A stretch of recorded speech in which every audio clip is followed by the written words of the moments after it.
This video is about how I built a minimalist camping setup for my 5th generation Toyota 4Runner.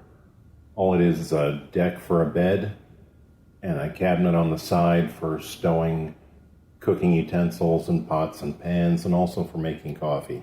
Like always, I woke up early and started designing. Designing the deck was easy. Just had to measure the inside of the truck and cut a sheet of plywood to match it.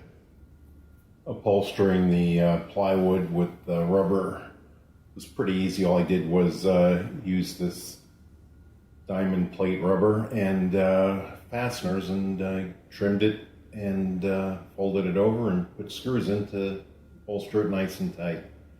The final look of the thing looked pretty nice, and once it sat out in the sun and it heated up, it stretched and got nice and flat. I built a 2x3 frame for underneath so it would sit flat. Sam is always up for a ride. Now notice the groove I left between the little deck I built and the wheel well.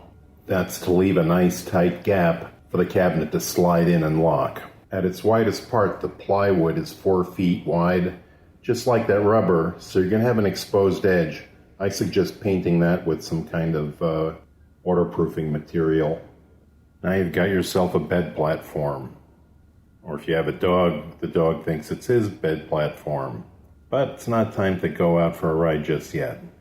Got to keep up with the messes I'm making and sweep and hose out the deck of the garage, and then pull the 4Runner in for the night. I came up with a pretty simple monocoque design in plywood. That required going to Home Depot. Then I got Jack Torrance and the yellow VW Bug following me down to the place.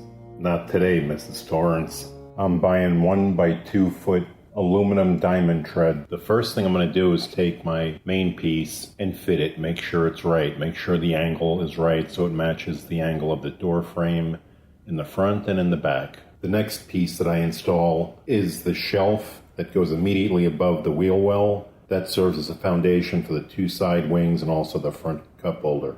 It has to be pretty exact because everything is built on top of that. Notice the front end. There's now an opposite wing and also a small shelf. Here I decided to cut the holes for the hatchways. One has a shelf, the other one has full access to the empty space in the vehicle. Because I used interior grade plywood, which was cheaper, I'm now spraying black sealant all over the wood so it never warps from moisture. Now I'm checking my fitment one more time just to make sure that it all locks in right. And then I'm going to look for my hard points on the car where I'm going to mount this thing to. I'm using U-bolts on the inside of the shelf, those 2 vertical walls, and using a turnbuckle so I can tension the cabinet to the vehicle. One turnbuckle attaches to the seat mount on the cargo wall. The one in the rear attaches to a small chain I have wrapped around the mount for the jack. Upholstering is real simple. You're just stretching material across the wood and using screws with washers to hold it in place so it never moves. The secret to doing it right is making your relief cuts correctly, cutting V's and cutting notches so the carpet can bend. I spent $13 for indoor-outdoor carpeting in black, short pile. I resolved the tail end of the cabinet just by wrapping carpet around it to the back. With the turnbuckles holding the cabinet against the side of the vehicle so tight that it doesn't budge or wiggle, I've got a cup holder that can securely hold anything from a hot mug of coffee to a French press. All I had to do now was build the doors. Now these 2 doors are real simple. They're 1/4-inch plywood with the diamond shred aluminum cut to the same size. The doors on their own are going to flop all around, so we have to come up with a way of securing them tightly. I went for the simple solution and just got some very inexpensive latches at Home Depot.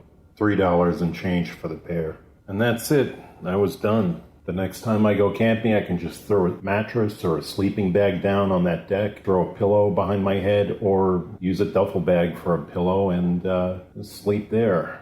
I wanted to buy one of these things, but nobody sells them, so I ended up having to make it.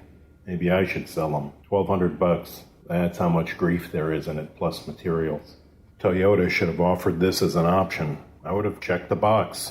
I hope you got some ideas that look like they're from the 21st century. Thanks for watching. All right, Sam, let's go for a ride.